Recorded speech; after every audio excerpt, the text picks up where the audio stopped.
This is the Late Round Podcast with your host, JJ Zacharisa.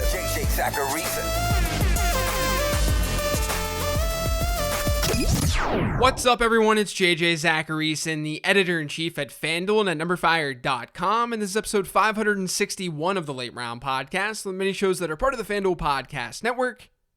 Thanks for tuning in. If you love hockey like I do, then you know that the NHL season is back, and games are going on all week. FanDuel is giving you the chance to get in on the action by opting into the NHL Parlay Insurance offer. All you have to do is place a 4 or more leg parlay on NHL games between October 12th and October 19th. If exactly one leg of your bet loses, you get a refund in site credit. Max refund $25 per day. So kick off the NHL season the right way by heading over to FanDuel Sportsbook and placing an NHL parlay.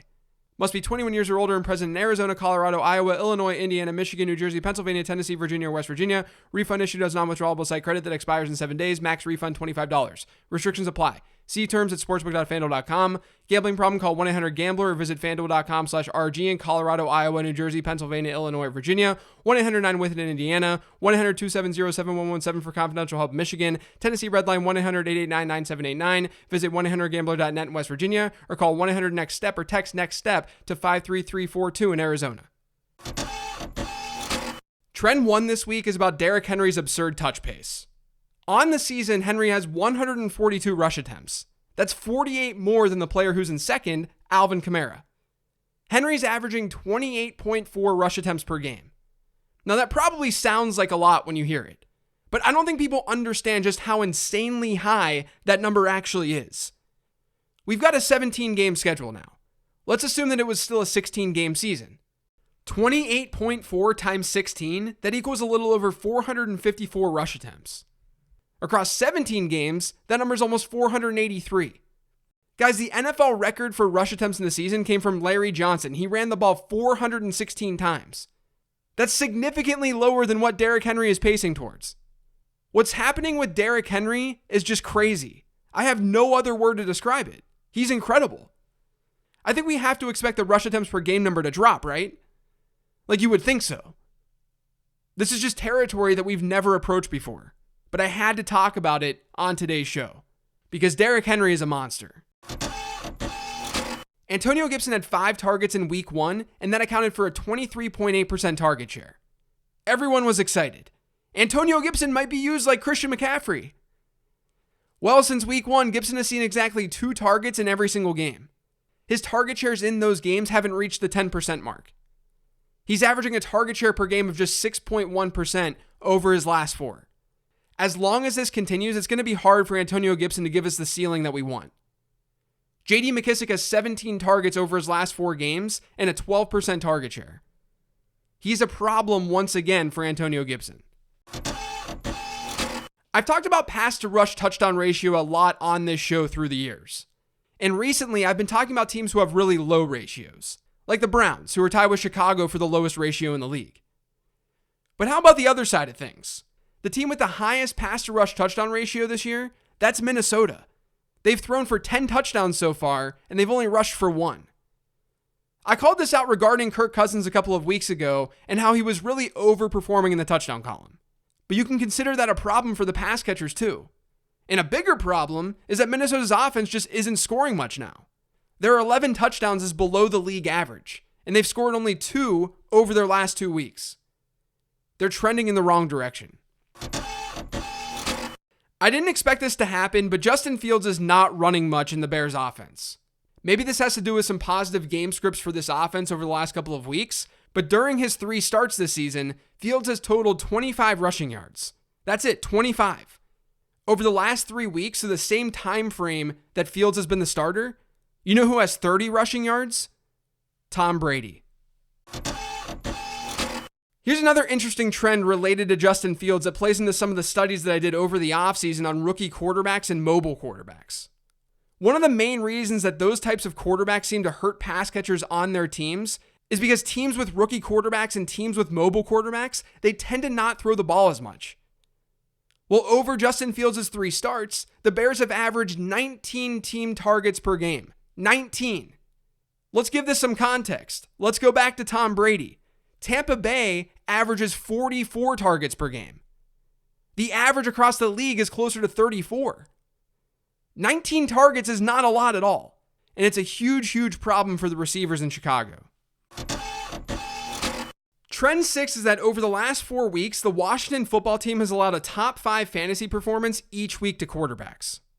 Daniel Jones was the QB4 in week 2, Josh Allen was the QB1 in week 3, Matt Ryan was the QB3 in week 4, and Jameis Winston was the QB5 in week 5. They're allowing more points per game than Tom Brady's scoring per game. They're not the top team in adjusted points allowed because of what happened with Lamar Jackson on Monday night. Indianapolis is actually now the worst team within that metric. But Washington has been really, really bad in raw points allowed per game. And guess what? They get Patrick Mahomes this week. In week 1, Chase Claypool wasn't targeted at that high of a rate. He finished the day with a target share of 15.6%. Since then, though, in games where he's played, he's averaged a 24% target share per game, and he hasn't had a single game with a target share south of 22%. With Juju Smith-Schuster now out for the year, this type of target share is definitely sustainable. And if the Steelers' offensive line plays like it did against Denver, Claypool could jump back into being a reliable starter in fantasy. He's got the talent to be someone that you can rely on. TJ Hockenson in week 1, tight end 3. TJ Hockenson in week 2, tight end 2. TJ Hockenson in weeks 3, 4, and 5, tight end 34, 20, and 30. Hockenson has now scored 15.4 PPR points in total over his last 3 games. I tried to dig into this a little bit, and I can say at least his usage hasn't really changed. His snap shares are the same as they were to start the year, and he's still running the most routes on the team. So this could be due to the injury that he's been dealing with. But I also think it could be related to the lack of alternatives in the Lions' offense, and the fact that it's not like this offense has some studly quarterback leading it. So it's definitely worrisome. But if you have Hockenson, it's tough to do anything at this point because no one's going to want to take on this type of production. You got to hope that the issue is the injury and that he can heal. I just wanted to point out this concerning trend. The Falcons didn't have Calvin Ridley in London, and that meant more Cordarrelle Patterson. Patterson played almost 60% of Atlanta's snaps in week 5. That number hadn't gotten higher than 42% in a single game up until that point. According to Next Gen Stats, Patterson ran 13 routes when lined up out wide. Over half of his routes came from that alignment. That's by far the highest it's been this season. His highest number of routes run from out wide entering week 5 was 6 back in week 2. The Falcons get a bye this week, but something to keep in mind with Patterson is that because of his versatility, he sort of has upside when any skill position player in that offense is out. The last trend this week is that only one tight end has seen at least a 25% target share in each of the last 3 weeks. And it's not Travis Kelce. It's Dalton Schultz.